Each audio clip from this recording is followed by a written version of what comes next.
How do we challenge power? In this series of videos where I consult with some of the leading thinkers in the world, we ask some of the biggest questions about how we could change our own lives and change the world itself.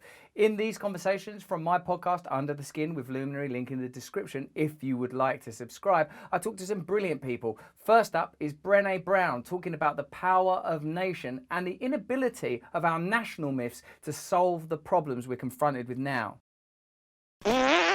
Yeah, and nationalism is so seductive.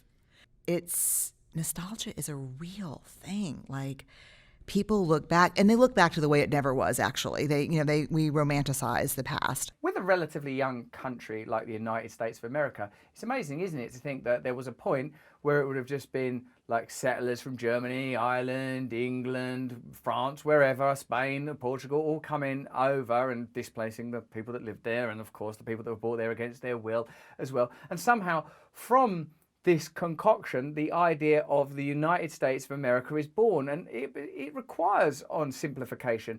In even an older country like Britain, similarly, is built primarily on the oppression of the powerless and the advancement of the interests of the powerful. Even before you get involved in colonization and imperialism, small feudal systems require the oppression of serfs. So how is it that we, because unless you are watching this while flying high in the sky in your own, spaceship, and that's a possibility these days, we've got videos on that, have a look at the link in the description, then you are one of the people that's been interwoven into the national myth. Your own ideas of who you are woven into the idea of what your country is. And even someone like me that tries my best to think about this stuff all the time, I still, if there's a football tournament, I'm not like, I don't care who scores next, Denmark, England, whoever, have at it. I'll sit nervously on my settee like an obedient little conditioned citizen. Or even when there's a royal wedding on, oh, this is ridiculous. No, a royal family is a symbol of oppression. Oh, but don't they look lovely, though? God bless you, Mum. But yeah, like, fight and die for us, and there is no us anymore. But we really, like you and I both know, right? There are no national solutions for the problems we face as humanity, right? When we think about the environment, when we think about the refugee crisis, there's no national solution to these things, only global solutions. But I could see how that would scare people shitless, because their identity is so wrapped up in who they are and where they're from. And y'all have a much longer history of that than we do. Don't you dare. Don't you dare attacking. Oh, God, it's happening again. See, there are things, of course, that are worthy of valor. Like, you think of something, at least superficially, like the Second World War, and you think of the ordinary people that gave their life. That, of course, is heroic. If an individual person gives their life for what they believe in, that is literally heroic. But if you start looking at the First World War, the Second World War, and the economic and colonial reasons for those wars, and the way that they played out, and the kind of people that got brutalized and oppressed, and the kind of stories that are told and the stories that aren't told, you realize that what power does, first and foremost, is preserves itself, makes itself seem natural and normal, all the better to have you not question it.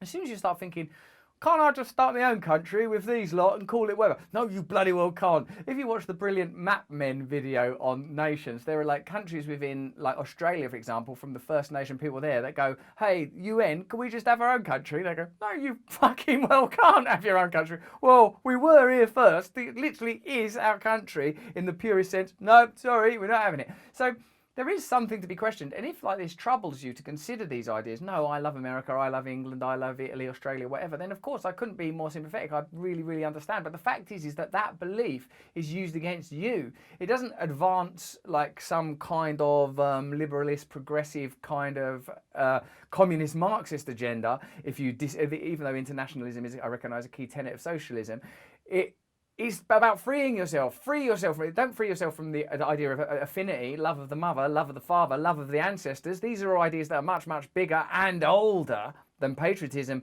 and nationalism, but don't come with the same kind of manipulative freight and ability to inveigle you. Graham Hancock is an intellectual that I've long adored. He's a bit radical, he's a little bit creative. Many of his ideas have been attacked, but he's been a great guest on Under the Skin. You can see him on Rogan a bunch too. He's fantastic. His stories of archaeology and history, his interpretations of the kind of meaning and origins of humanity, the kind of stories that are not told, lost cities, lost civilizations, things we're told, well, no, that's childish. Well, I remember when we were told that aliens was childish. I remember when we were told that the Wuhan coronavirus lab leaking viruses was childish. Well, all conspiracies are childish till they happen, baby. Let's have a listen to Graham Hancock. Let's open our minds to other possibilities about the past, just as we should also open our minds to other possibilities about the present. This schism that you're describing is not only in scientific disciplines, it's across society as a whole. People get locked into very rigid positions and they confuse their position with reality and with fact. And it isn't. It's a position, it's a choice. Whether it's patriotism or an allegiance to an academic idea. I remember when we did once a video on dark matter. Have a look at it, it's really good. One of the guys that came up with theories, or at least supported theories, around the way that dark matter was distributed prior to the recent discoveries was like, well, I'm a bit upset actually, because I spent my whole life proving that this wasn't true, and now it is true. I was completely wrong. But he at least had the presence of mind to let go of those ideas. Not everyone is like that. A lot of our identity is tied up in what we believe in. You know, I don't sit here in a shirt and tie doing these videos because this kind of get up for some reason or another means something to me. I see it as an expression of who I am. Or think of the livery and uniforms that we unthinkingly wear, the way that we get wedded to our roles. Now, there's obviously a power in that. If I reject and do not properly embody my role as a father or as a husband, it's pretty obvious that there's all sorts of risks and challenges could come from that. But when the roles that we play have been allocated to us by a culture that doesn't necessarily have our well-being and our shared well-being in mind, but the preservation of a set of systems that are actually disadvantaging us, then it's pretty obvious what the outcomes could be. Yuval Noah Harari has become one of the most influential academics in the world, talking on subjects around anthropology and projections around where humanity might go. He talks about how these ideas around power, the control of mythology and story, may influence where we're going as a species. I mean, if you look today at the world, what strikes me most is that nobody, as far as I can tell, nobody in either the left or the right has any serious, meaningful vision for where humanity will be in 2050. That's pretty good, isn't it? Nationalism has no answers, says Brené Brown. The left and right have no answers. And in a sense, that's kind of very revealing that our ideas are antiquated.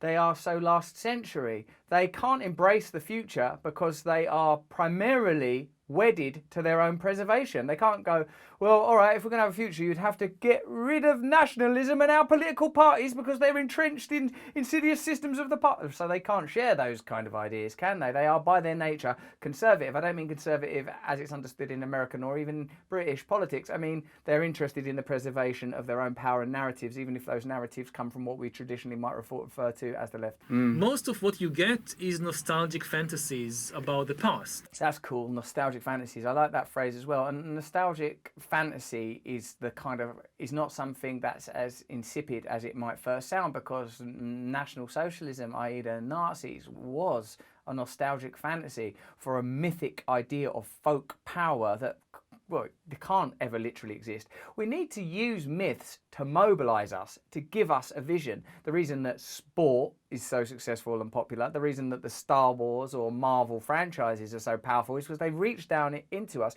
into resources that we find hard to sort of quantify or understand ourselves. But we can't literally live in mad nostalgic myths. We can create visions, stories, imagine different realms, but we have to recognize that out here in the world of, hard objects and gravity, there are going to be challenges. So these myths can't be based on sort of rootless, deracinated, bizarre, antiquated notions. They have to be based on pragmatism, love, kindness, compassion. These are not woolly spiritual ideas. These are ideas that make sense when you play them out in the realm of the real. Yes. But you don't have a serious vision which takes into account AI and biotechnology and climate change and all that, and really looks clearly at where can we be in 2050.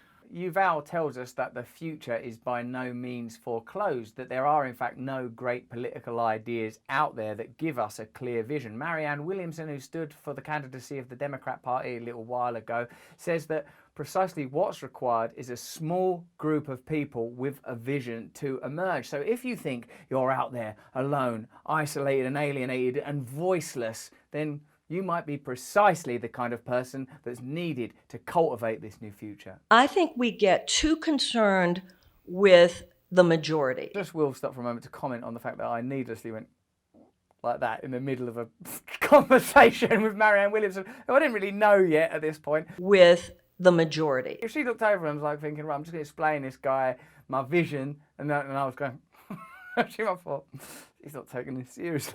The majority didn't wake up one day and say, let's free the slaves. The majority didn't wake up one day and say, let's give women the right to vote. Society changes because a small group of people, usually considered outrageous radicals by the status quo of their time, have a better idea. It's just like in evolution of a species. If the collective behavioral patterns are maladaptive for the survival of the species, then it will either go extinct or it will change. So there's the introduction of the mutation, and then the mutation is never the majority, but it's the only survivable option. I like that metaphor, the idea of it being like a mutation in Darwin's theories. And I also like that regardless of how progressive and even materialistic and rational your theories might be, there's always something that is playing the role of God or an ideal. In the case of Darwin, evolution, this force that is controlling everything. In Lacan, the idea of the real versus the imagined or the symbolic. In the idea of I don't know, that's enough examples, isn't it? There's always something being... How many examples do you want? So what's happening in the world is that our collective behavioral patterns are maladaptive for survival of our species. And all the great avatars and spiritual wisdoms, they are the mutation. They show another possibility. I like that idea of Christ or Buddha, Muhammad or whoever as a potential mutation in consciousness. We see the world of form as being paramount, and sometimes we see it even as being absolute. But the world of ideas, the world of consciousness, the invisible mystical terrain and realms that we sort of are by their nature inaccessible, so we can be kind of cynical and skeptical about, particularly in a materialistic culture such as ours, is the domain through which new solutions will arrive. And people that are attuned to sort of different frequencies, you often think you're just a nutter on a bus, but they might be the very person, the very group of people that come up with solutions. So what have we learned from watching these great thinkers on my podcast, Under the Skin, available on Luminary? Well, that power is a kind of myth that requires you to believe in it. If you stop believing in it, it stops being as powerful. Even if you're currently in a minority, you never know. I mean, take a trite cultural example, like J.K. Rowling, just a person typing away in a coffee shop. Suddenly a universe pours through her head out of nowhere, and theme parks and film franchises and books and billions all appear. Well, that's in the realm of a culture that sort of paddocks innovation off into a commercial resolution, say.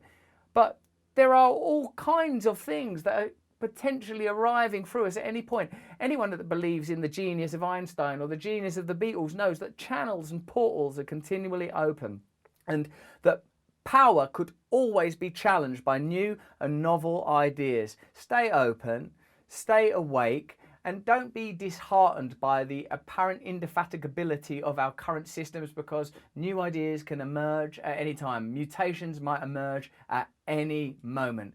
I hope you like this video. If you do like it, press like on it and subscribe to this channel. So as you always know, press the notification bell so a big mighty bell clangs in your mind. And if you need to meditate more, and why wouldn't you in this crazy world with bells going off all the time, go over to my Awakening side channel and learn meditation techniques, breath techniques, and learn much more about wellness. And get my podcast Under the Skin on Luminary, from where all these interviews were taken. And while you're there, you'll get free access to my weekly guided meditation too, as well as Dave Chappelle's podcast, for heaven's sake. And sign up to my mailing list at russellbrand.com as well, so that you and I can communicate directly, and I don't have to spend the end of my videos banging on about all of this stuff. Thanks for watching.